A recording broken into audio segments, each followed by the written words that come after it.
Alright, recording. So, hi you guys, and welcome to my channel. I'm back with a new reaction video, and you guys want me to watch some more from the Diaz brothers. And one of you sent me a video called Nate and Nick Diaz, the brothers the UFC sacrificed. These titles. But I'm not gonna ramble. Let's get straight into this video. Alright, you guys, let's see what they're talking There's about. only one way to describe the Diaz brothers. Fucking savage. Gangster. Gangster. But even gangsters can hide dark tragedies. You guys already know what it is. Real G's come from California, America, motherfucker. There's not enough room for the both of us. Look, if you ever calling me. Oh, is this song? This song might be copyrighted. Shish, let me just mute it for a few seconds. Always been a step ahead, that's Why is he putting on makeup like that? Hamza. I go back to back, you back to basics. Started with a fight Nick was supposed to lose. The history of Nick Diaz started with Robbie Lawler. Robbie Lawler was this dark destroyer. Everybody was scared of him. He was a spooky dude. He was flatlining people. I know you're not a KO guy, but you know, I don't know. How do you know that? Maybe prove everyone wrong. Well, how do you feel against Robbie Lawler? How do you feel? I feel like I'm gonna get the out of me. Born in Stockton, California. And he's still doing it. Fight came at the tender age of 17. I respect And the first thing he does, he gets into the octagon. He looks over at Robbie, goes, "Stockton, motherfucker, Stockton!" And Robbie's like, "What the fuck are you talking about?" They had never seen anything like that. Nick took that shit talking to DEFCON 5. It's on! The entire time the fight is going on, like, "What, bitch? What we doing, bitch? What we doing, bitch?" He's like, and "What he'd hit him. "Oh, bitch, I just stung you, bitch," and he'd be popping him. I've never seen this before. Robbie Lawler didn't talk back to him, but you could clearly see he didn't anticipate that. Yeah, hot quick. Talking shit, fearing for your life, getting into fights. That's just another day in Stockton, California. It's not a place you go if you have dreams. Like Stockton, California is a place, you know, where your dreams die. So there is no opportunity there. Danny be fixing drugs in your backyard and in your yard too. We see people all throwing up all over the place. So having someone like him Parents or were they dealing coming from there. dope, and house was a meth lab or something. My mom couldn't afford to feed us, and really, so I had to put food on the table at like 12 years old, 11 years old. I had to sell crack. You feel what I'm saying? And we see money every day when people be doing something. We want to do it too. You know, everybody else's parents were like selling dope. They were going to school with nice clothes. I was like, what? And my mom's like working 8-hour days at a restaurant for 30 years. Mom, say hi. Hi. You a single mom? Single mom. Where was your dad? My dad wasn't around like that. You know what I mean? It's not like I had guidance. You know what I mean? Like My mom put me in swimming, and my grandfather's a track coach. I go running all the time around my neighborhood, out of the bad neighborhood and into a good neighborhood. Running down the road at 2 in the morning, like middle of the night, all of a sudden you drive by in your car and see some kid out running. Everybody be like, hey, there goes your brother, working out all the time. What's his problem? You know, I'm like, I don't know. That's what he likes to do. It's just the way he was. Nick was Nick, and Nick was going to do what he was going to do, and if he felt like doing that at that moment, that's what he was going to do. It's hard to wake up in the morning and see my brother run out the door and not just hopping up and following the lead, you know? And Nick, more than anything else, was a big brother slash father figure for Nate. Nick has always been the older brother leader that took Nate on this path, on this journey. Hey, I wouldn't call any of us troublemakers growing up. Sometimes trouble would find you. More often than not, trouble found Nick. So people have always kind of looked at me and wanted to fight me, or thought they could fight me or beat me or something. Like ever since as long as I can remember. I was never like picking on people or anything like that. No, It but was like more the other way around. I was a little insecure. I was broke. He was always told he's not going to make it. He was always told you don't belong here and you're not one of these rich kids. High school was hard time. High school was hard time. People carrying guns just to protect themselves. People carrying guns just to act hard. And you don't know if you're gonna get shot or stabbed or jumped at school, because that's what happens to everybody else. You know, I had a lot of anxiety just like before fights, you know. I gotta go to school and fight. An ass whooping was coming my way, but I needed to come out on top. I needed to do something for me, for my family, for my brother. The bullying, the picking, did that happen to you as a kid? And is that why you don't tolerate it? Okay. Hell nah. That never happened to you? No, I had a big brother, man. What happened was, you know, I'd end up in these confrontations all the time because There was a girl, Stephanie. I was dating this girl, her boyfriend before me, he's friends with all the gangsters on the football team, so, you know. And I'd be like, hey, you. You know what I mean? I just got in fights with them. I focused my high school years worried about what Stephanie and her friends would think if I lost a fight to her ex-boyfriend and football friends. I started training jiu-jitsu when I was 16 Don't let years girls old. put you Well, in when he first situations. came in, I just saw some potential with this kid, and usually you don't see potential right away. I asked him, I said, hey, aren't you supposed to be in school? And he goes, I'd rather come here and train. He was like, I ain't going to school no more. I was like 15 years old.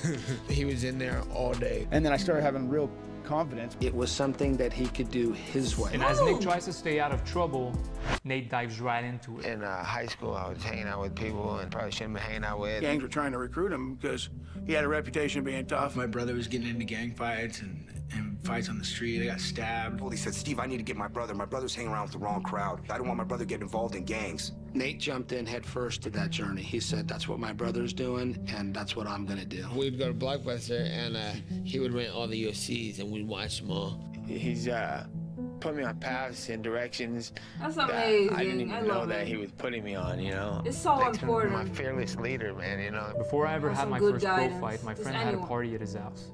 The night before, Stephanie had told me she loved me. After the party, there was a wreck on the freeway. I jumped the fence and saw only one car and ambulances. Stephanie had walked and killed herself on the freeway. The girl I loved more than anything had tried to my kill God, I herself got for the chills. third time. What? I succeeded. After that, I was grown up. Oh It my was all God. over. I'm sorry. I wasn't a kid anymore. I won my first fight in the first round with I a did choke, nothing. and all I could think about was her.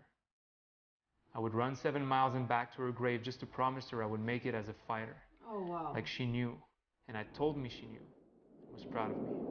I got to sacrifice a lot, you know, and I end up losing a lot in life. I mean, like, it really takes its toll. And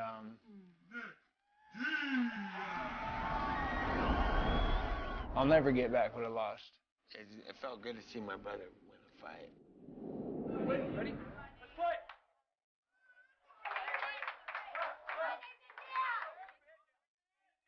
Here your fans already. Oh. My name is Nick Diaz. I live in Stockton, California. Trained mixed martial arts since I was about 16. It's how I make a living now. Do Gracie Jiu-Jitsu, MMA, and professional boxing. Everywhere I thought, everything he did, if he ran, I ran. If I didn't push it, he didn't push it, I didn't push it. If he whipped ass, I whipped ass. Whatever happened, happened. A brilliant performance. That's good to see. Real quick, please. I'd like to dedicate this performance tonight, this whole night, and everything to a few friends of mine that passed away. First off, a special girl, very special girl in my life, named Stephanie Wise, and my friend Tony Booth, all from Stockton. And as he enters the UFC, Nick finds himself facing the same challenges he tried to escape. Hi, Nick. How you feel? Hi, I feel good. Yeah. Yeah? Feel great. Then they put these cameras on me. I'm sitting here waiting to fight, and then I'm back in high school. He was the exact same kid. He doesn't make eye contact, talks very slow and deliberate, takes a breath between words. It's a mess, and you're like, oh, I want to show you the camera. I want to show you the camera. I'm like, take the camera out of my face already. When you ask me why he gets upset, it's his inability to express himself verbally. Did you get hurt though? I mean, I know you do have cuts and stuff, but I mean, are you actually What happens from fighting, you know? You get punched. No, I'm just ready to go home and eat, you know what I'm saying? The quicker I get through these days here, the quicker I get to go home. And the tension between Nick and the UFC starts ramping up. When you're in the UFC, there's certain things that you have to do, have to promote this fight. Nick doesn't train and fight to get people's approval. Nick does it to survive because he knows this is his one shot. Nick Diaz was a no-show. We haven't heard from him. I haven't talked to him again. He hasn't returned my call. Your history of missing appointments like this, like... It's hard for me to show up in the middle of training, go back and forth. All I asked this kid to do is play the game this much. You know, all this negativity towards me, they're not coming from where I'm from, you know. Why is there a segment of the population that misunderstands you, potentially doesn't like you? I'd say, I guess not a good influence, a great role model. My brother's the most important thing to me, more important than anything. In order to love fighting, I have to hate it. There's no love in this without hate. And if you ain't there to where you hate it, then good luck trying to love this shit. And while Nick gets the stick from the UFC, Nate gets the carrot. I was 21 years old, and I just smoked through these fools, choked them all. Fuck you, bitch. You want to fight in the house? They bold. On the house. Yo. How's that? the great. They just I'm have not that gonna say Stockton potential just because they don't confidence. perform. Those guys are fucking animals. I will buy their It's pay-per-view two every single brothers time on they fight, elite no matter what. level. I think a lot of that unstoppable will, though, comes from him doing triathlons. And on top of that, black belt jiu-jitsu skills, really good wrestling takedown defense, fucking chin made of iron, and an unstoppable will. It's Nick Diaz. No one can top this man right here. How do you think Nate got such that star power? He legitimately doesn't give a fuck. He smokes weed all the time. People love it. I remember Dana White flying me out when I was a youngster. That was a bad fucking fight. It was awesome. I'm rich. I'm so proud of you, kid. That was awesome. It's like the machine. You know what I'm saying? Dana White's flying me out like, hey, come on, let's play poker and do this and that. I'm just a kid. He takes me to play poker. I don't know how to play no poker. So now I realize, like, oh, it was my time. He was like, Kidding me? This is our guy. We just don't want to tell nobody this is our guy or why, because then his value goes up and then he gets what he wants. And we don't want to get what he wants. We want.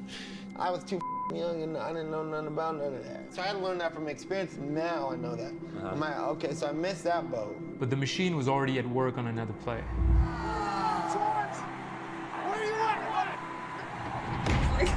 Tell me what you're thinking right now. I see you walking around. You've been screaming, George. What's on your mind right now? I don't think George is hurt. I think he's scared. I think he's scared to fight everybody right now. What's up? Where you at, George? George St. Pierre flipped out tonight. You're gonna think I'm full of shit, but this is the truth. I quote, he's the most disrespectful human being I've ever met. You've said that Nick was disrespectful and that you really wanted to beat him, so... And I'm gonna put the worst beating you've ever seen on him in the UFC. I don't believe Nick Diaz is a bad human being. That's not what I said. Is what George St. Pierre said. Nick is not crazy. Nick is a very, very smart guy. George St. Pierre is a very nice guy. He's one of the nicest guys I've ever met. And the UFC and the poster making me this ugly 209 villain, and like I'm the Motherfucker, man. He laughed my way. He's finished. Wait for me to come back in a year, man. I gotta be the bad guy. You gonna point the finger, make me the bad guy. I'm the bad guy. Now I get to fight. I'm a bad guy. I'm a violent person, and I'm a. I am so much. I hope we will win this fight all the way. So I'll fight him again. Let's cheer first. He starts talking shit, going like, okay, Nick Diaz is a bad guy. They ate it right up, and it was bullshit, and it was poison. Yeah, I didn't remember it said that. They put that in the promo. Like, it's the promo. That's why we're gonna make money on Saturday, man. That's what sells. George likes to say I remind him of the bullies that picked on him growing up, or they had to deal with. You know, I want to say, like, how many times did someone put a gun to your head? How many kids put gum in your hair growing up? Like, should I go further back? I mean, we have to deal with these things. Do you really think I'm afraid of you? Hey, that's fine. Okay, no, I don't. You think I'm afraid of you, man? Are you crazy in your head, man? I'm not scared of you. You'll see Saturday if I'm scared of you. All right. Why are you mad, bro? Because you're full of shit and everybody knows it? In my opinion, there's something wrong with this sport right now. And if the fans were educated enough to understand, then they would know that they're educated on what's been marketed to them. Just like any company does. Just like any foods, they market, they advertise. They're selling y'all wolf tickets, people. You're eating them right up. George here is selling you wolf tickets. Dana here is selling you wolf tickets. The UFC is selling you some wolf tickets. And I don't think George is a bad guy. I don't.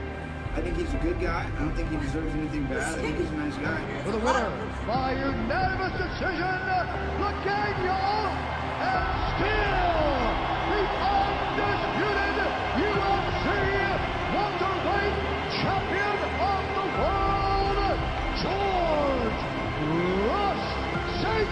Pierre. Ladies and gentlemen, I just want to say something to Nick. Nick Diaz is a good guy, and please give him a hands up for Nick Diaz, ladies and gentlemen. Thank you very much. Things would only get worse from there. It's my understanding that you're a UFC fighter. Is that correct? What happened? Yeah. Do you have reasonable cause to believe that you are going to be subject to criminal prosecution? This guy's smoking pot. He's not doing meth. I thought it was a murder. Fifth Amendment. And did you not? Fifth Amendment. It's not like he's doing steroids. The steroid, y'all should be focused on that, like the enhancement of the fighter. They look at marijuana as a painkiller. So if I took an Advil before the fight, You can't do it. You can't even take a sleeping pill before the fight. Did you not attend that pre-fight drug testing because you knew you were going to fail? Fifth Amendment. Was that a true statement?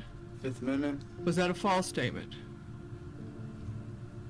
Fifth Amendment. The other thing is this. You have to not smoke marijuana for 24 hours. That's it? Yeah, he fights 3 times a year. So you can't stay off marijuana Nick, come here, goddamn for 24 hours for 3 days a year. I'm pretty pissed off, you know what I mean? Like, I got into this sport, like, this exact reason of being stuck in a room like that with people like that. Do you read English? Fifth Amendment. Do you understand English? Fifth Amendment. It doesn't even make sense. It's crazy. Damn, Nick, it's hard to be your attorney now, Nick.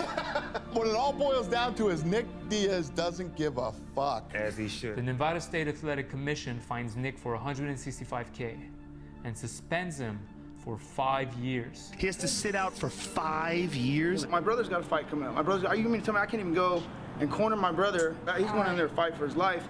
I can't even go stand next to him. He said, I'm just upset I can't be there for my brother right now since he's gonna be fighting soon. I can't even go and help my little brother.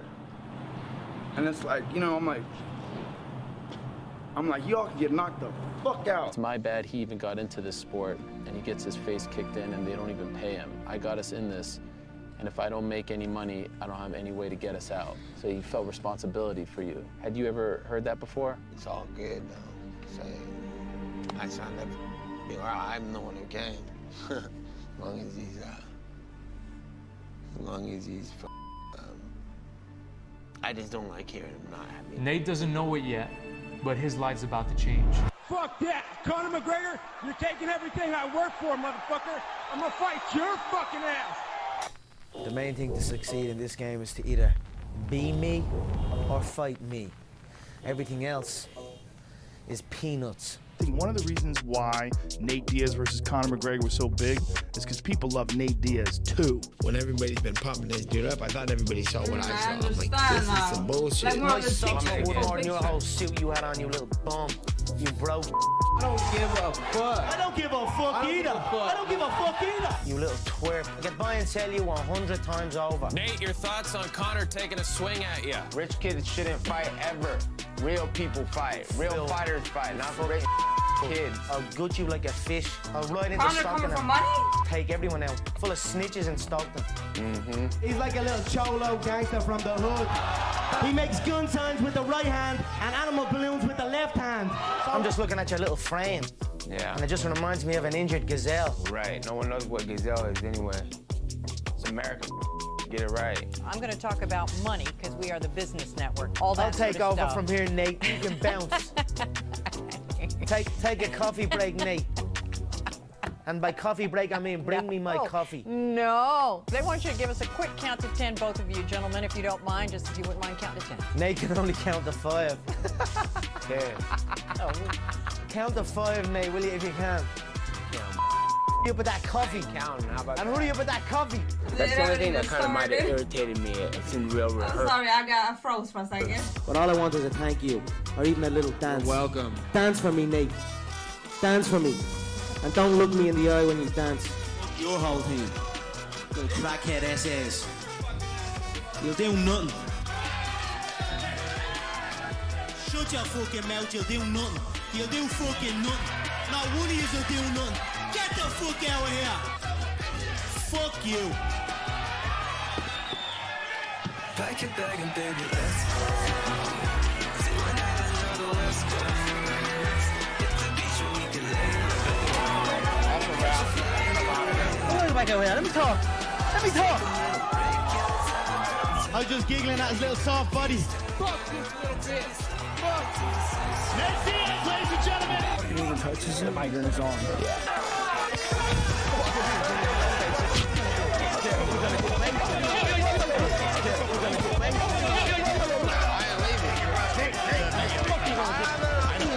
What are you gonna do? What are you gonna do? You'll do nothing. You'll do fucking nothing. You're a credit to the community.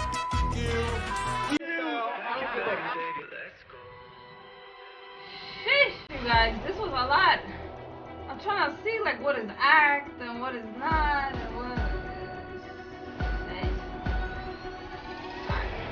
understand, you know, they're gonna have to sell something. It's for entertainment and stuff. I guess some more fit for the others. Nick Diaz versus Conor McGregor. Talk on the bench. Oh my God. I don't know who won, so I'm curious.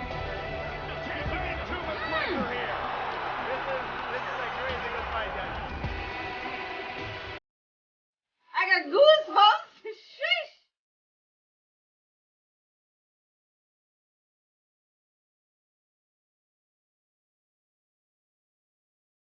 Aww, his brother watching.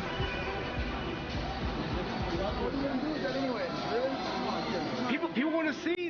Yeah. Did you think your brother was in trouble after the first round, or you Shut knew it he down. still Shut had it down. Get this shit out of here.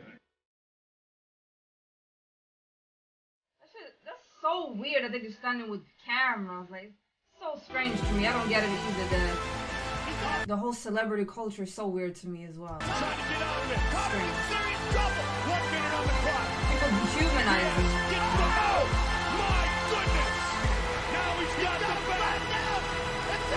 Oh my God, I like blood. Finito. He got him. Got him. You just shook up the world. How's that feel? Hey, I'm not surprised, motherfuckers. Sheesh. I really shouldn't have been surprised. The rematch happened shortly after. McGregor wins in a controversial decision. Like, I more for sure didn't lose that fight, you know what I'm saying? But I think everybody in this room wants to see number 3. Hey, we're going for number 3. Fuck. The trilogy will never happen.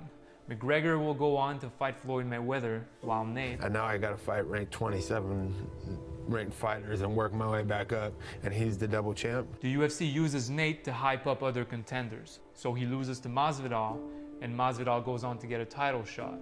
He loses to Leon Edwards, and Leon Edwards goes to get a title shot. Like, you have to really check the history books, though. Like, everybody that fight gets the title fight, so why? so I'm making big money deals for everybody else. Congratulations to Leon. It's hard, you know what I mean? Like, to watch my brother to go into this thing when I wasn't like a part of the whole system. I took harder punches watching that than I ever did in sparring or in any fights. It's just my brother, it's my baby brother, you know? It's hard to watch him fight. I'm like, this isn't going good for us. Would you prefer he stopped fighting at this point? Oh, of course, but I'm sure he would prefer me stop fighting too. I wanted to start a school and teach some of the week, and that should have worked out. But, you know, I had a few people kind of screw me around, and then I realized, like, I don't really have that many real friends. And I said, man, I'm really like... Well, you're at the top. You're going to have a lot of friends. You'll see. I'm in big trouble now. Are you happy, Nick? Are you happy in life? Is life good? No. No. My brother just got kicked in his face. And I've been having a really hard week. And I can't blame anybody, really. It's my fault for making those few wrong turns that I did. Nate has only one fight left on his contract, but the UFC doesn't want to give it to him because they know he wants to leave. He won't resign. I'm trying to fight somebody in the UFC, like ASAP, but nobody don't want to fight. I've been trying to get something busy for a minute. They are, for whatever reason, not giving you that fight. How are you feeling about this situation? Prime of your career, 13 months, no fight. Nate Diaz has been very vocal recently about saying... They're not going to let me go. I asked for 20 fights. You guys have been holding him hostage and all this stuff. He's been trying to get a fight. When isn't Nate Diaz saying something crazy, you know? This is Nate. Give me anybody. Just but let him go then. I offer fights. He either accepts them or turns them down. So he's turning them down. This is the game I'm not going to play. Okay. I said, Nate, do whatever you want to do, kid. Go do whatever you want to do. And then I went in the back and took a piss on the... Pissing on the lawn out back, and, you know... Nick's suspension ends, but he still owes money to the Nevada State Athletic Commission. In Vegas was still demanding their money, that the marijuana test that he didn't pass. He had his back on the wall. To be honest with you, I really don't want to do this. I just got to cut my losses and do this fight. That's just how it is. You know, I'm still alive. Do you feel like you're in a mindset space to walk into that octagon and do what you need to do? No, but I never do. Basically, Nick was like, if I'm gonna lose, I'm gonna lose to Robbie Lawler because he respects Robbie Lawler. My whole career has been a loss. Like every fight I won, every fight I lost, if that's like, yeah, maybe I made the money but I never got to be like cool. What do you mean? You know? People love you. The UFC finally books Nate against the most dangerous fighter in his weight class, Hamzat Chimaev. Because he didn't re-sign with the UFC gave him the toughest matchup, and that's you, so that he loses in his last fight. Dana's sending Nate to get slaughtered because Nate's I didn't know this backstory, so now when they telling it, like been negative against the UFC. Like, this is How it business. works. You understand the business of this game as well as any fighter I've ever talked to. And that's why I said, okay, I'll fight whoever. Fight whoever you want me to fight. So as Nick is coming back to the octagon, Nate is getting ready to leave. After a while, you realize there's more to life, and then, yeah, and then everybody, yeah, okay, buddy. And, there's things I could do, but the loudest in the room is that's most not gonna likely work the out, weakest. you know, I might as well just go and take my punches. And, you know, I see the kids, you know, and I'm like, I try to tell them, you know, hey, like, you know, are you sure you want to do this, kid? Since I was 17, 18, everything feels like within the same month. You know, being a fighter is a hard life. You know, I take it like a man. I'm like... Been feeling like I'm going to war for a long time. Who does it feel like you're going to war with this week? Everybody, everything. Fans, haters, lovers, everything. Why come back and do this now? Why are you here this week? It's just what I do. So why are you still doing it? It's what I do. I can't live with it, can't live without it. Probably type of thing. I try to get away from it, but really it's kind of inevitable. Lawler rise to welcome. Oh, something happened. They wobble Diaz. That's it. Diaz does not return to his feet. Robbie Lawler gets the win by TKO.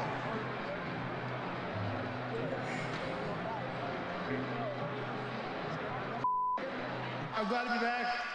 I'm glad to put on the show for you. I'll fight forever. What do you mean forever? Forever. Give it up for the Stockton bad boy, Nick Diaz.